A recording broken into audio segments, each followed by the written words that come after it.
Okay, thank you all for joining me. My name is Lucas Stearns, and this presentation is on the proposition of building a maximum security prison within Flint, Michigan.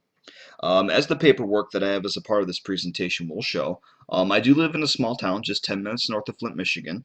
Specifically, it's County Line 10, or Clio for short. And upon researching, on the eastern side of the Flint city limits, which would be east of Interstate 75, there's a very low populated area that forms a square with Beveridge Road, Tandy Drive, West Lennon Road, and Utley Road. Now, given the low population of this area, and with it being out of the way of local businesses in Flint, I believe that this is an ideal location to build a prison. Now, it's no secret that Flint, Michigan is known as the crime capital of the United States, and for multiple years is known as the most violent state or the most violent city in the nation. So with that said, the proposition for this prison is that it will be a high security, no frills style prison. Now, high security prisons are designed to house the most violent and dangerous offenders and offer a lot less freedoms. So, a high security prison follows well with an idea of a no frills policy. Now, for those who are unfamiliar with the no frills policy, no frills prisons are designed as correctional institutions that take away prisoner amenities and privileges. What that means here is that the goal is to make the prison experience as unpleasant as possible. We're talking about no exercise equipment, no smoking, no electronics, no television, no personal clothing, etc. The goal is incarceration and deterrence, which I personally believe is desperately needed in Flint, Michigan. Now, researching the demographics of Flint showed the following results. In 2012, the population was marked at 100,515, all living within the urban area. The three largest racial demographics of the population are 56.2% black, 36.5% white, and 4% Hispanic. The religious demographic is predominantly Christian, and with 40% being Catholic, 7% United Methodist, 6 Southern Baptist Convention, 6% Lutheran, and 40% other religions. Now, another statistic that is shown in Flint and is a very close to heart one for those who live within the Flint area is a very high employment rate. It was marked in 2012 as 24.9% of the population 25 years and over, showing as unemployed. Now, a high security prison in this case could prove beneficial for this. High security prisons require more guards posted than lesser prisons, and as such, there will be a need to staff the prison. It'll require to hire people to work it.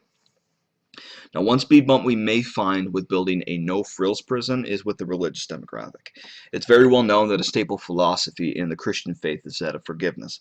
Now, with that said, I could be wrong, but the Christian population may not necessarily be favorable towards a prison with a harsh mentality, as would be the case with a no-frills style prison. Now, that said, the city's criminal history can't be denied. And if it's made clear that deterrence from crime and the desire to break down the harshest of criminals is expressed, we may have a chance to win over that demographic. Now, in terms of our prison population, the location is set up to be both, again, high security and no frills. And as such, this prison is only going to house those who have been sentenced for violent crimes or crimes involving extended sentences. In Flint, in 2012, the top reported crime in Flint was drug charges. So that would go along with, those our prison would house inmates on drug charges because they are given extended sentences. Now, immediately upon entering the facility, the inmates will be classified according to their sentencing, their personal needs, and medical and mental health records. Now, the classification in this case is defined as the process of subdividing the inmate population into meaningful categories that match the offender needs with correctional resources.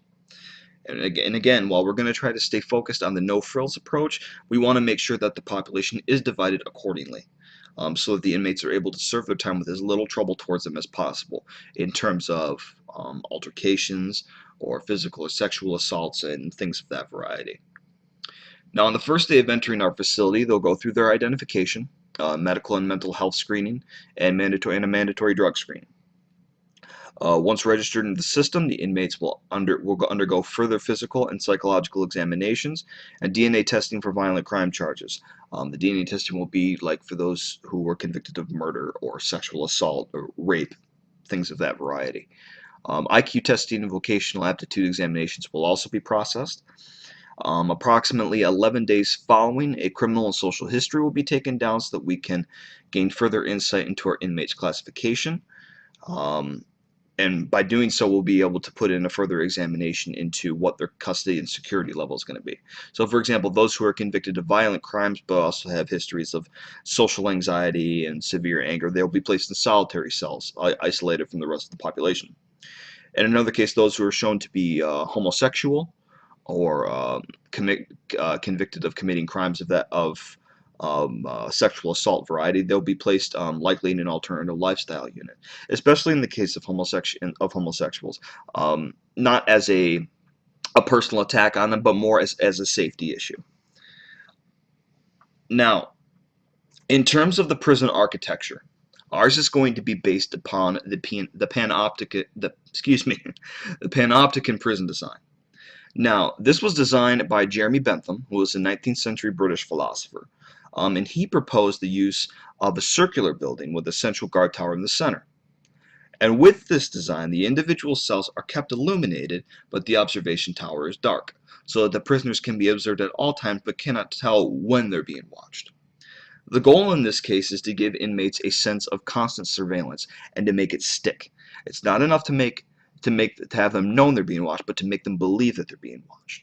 Now, when they are released from the facility, the hope is that this will instill, um, as harsh as it may sound, but for lack of a better term, it will instill a sense of paranoia that will remain inherent with them in society. Which the goal is that will deter them from committing future crimes when they feel like that they're constantly being watched. Now, I believe that this type of facility would serve perfect for our no-frills, high-security prison. I would recommend, and we would make a few additions to the initial or original system, and one of them is that instead of one tower placed in the central location of the facility, we will put in 4 watchtowers in the center of the facility, placed 2 by 2, so that it forms a square pattern. And the goal is that this would allow a better range of surveillance by allowing each tower to focus on a specific region of the prison instead of having one single tower in the center focused on the entire prison. Each tower, with its respective region, will also be outfitted with digital surveillance cameras that monitor the cell blocks of their regions. There will be a line of communication to the towers by guards who will be assigned to patrol one of the 4 regions by means of radios, which the radios, of course, will need to be checked in daily. In the event that security within the prison is compromised for any reason, the facility will be placed on immediate lockdown. Now, in terms of having visitors, all visitors who enter the facility will have to sign a waiver stating that in the event of security compromise, they will be locked inside the facility until security is reinstated. Guards will be armed with long rifles to control the perimeters of the facility, as well as tear gas and tasers to control the inmates if necessary. Now, on the topic of visitors, all persons who wish to visit our facility must fill out the visitor application form to be submitted for review. This application will require a valid driver's license or state ID number, the full name of the visitor as well as the prisoner being visited, the address of the visitor, inquiry of any criminal history of the visitor, and a final signature disclosing that the given information is as correct to the best knowledge of the visitor. Absolutely, under no circumstances will any visitors be allowed to enter the facility without filling out and submitting this application. All persons that will visit our facility must sign a waiver stating that they assume all the possible risks associated with entering a maximum security prison facility, as well as acknowledgement that in the event of an emergency lockdown, they will be confined in the facility until security is deemed the facility cleared of an emergency. Until security has deemed the facility cleared of emergency. Excuse me. Now, in terms of prisoner activities, again, this is a maximum security prison with a no-frills policy. This implies there will not be extracurricular activities available to the inmates beyond leaving their cells for meals, showers, and for circumstances of visitors. There is no workout equipment, there are no televisions or music players available, no games such as chess, checkers, etc., none of it. The goal is that when you enter this prison, You will be made to feel as uncomfortable as possible. Now, in terms of the inventory, on the basic inventory, there are some select items that need to be removed from the facility, from the facility's inventory. The first item is the sewing kit. The reason for that is that the tools contained in the kit can be potentially used as weapons. The next three items are the poker cards, the dominoes, and the checkers. And it might seem like a trivial thing, but again, this is a no-frills prison. These are not options. Okay? When you come to this prison, you don't get to play games. You don't get to watch TV. You're going to do your time. You're going to be incarcerated. You're going to be under constant surveillance, and it will be that case until your sentencing is done. Now, we do have some programs available. Um, Despite the fact that it is a no-frills prison, the goal of the policy, again, is to bring about um, a certain degree of reformation, I guess you could say. The goal is not rehabilitation, um, but it is to a certain degree a reformation in the lives of an inmate. It's the harshness of the prison reality in a no-frills prison is to deter future criminal activity through a certain degree of harshness.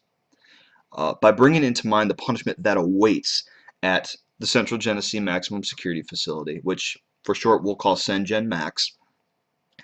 It consists little beyond living in a cell, leaving for meals and showers, and returning to the cell. All things considered, the prison experience does not have to be entirely about the reaping of consequences. As stated previously in this presentation, the single largest criminal activity that occurs through the Flint area are drug-related crimes.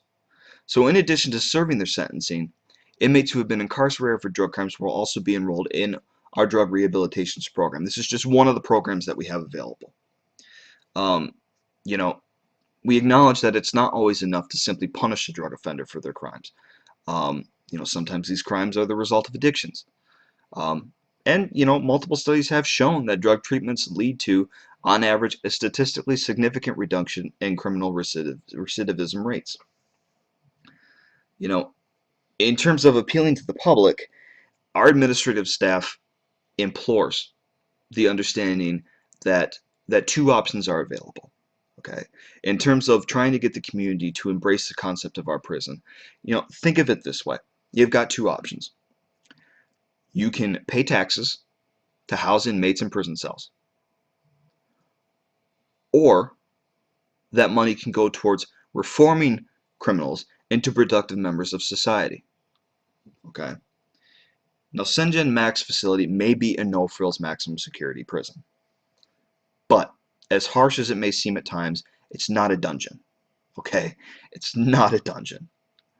The goal is not just simply, although the goal is to make the prisoner as uncomfortable as possible, it's not to simply just stick a criminal in a hole and make them think about what they did. The goal is to remind people what consequences await them for criminal activity. Along the way, we are willing to help the reformation process along through specialized programs, including this drug rehabilitation program. Thank you all very much for attending this presentation, and you all have a good evening.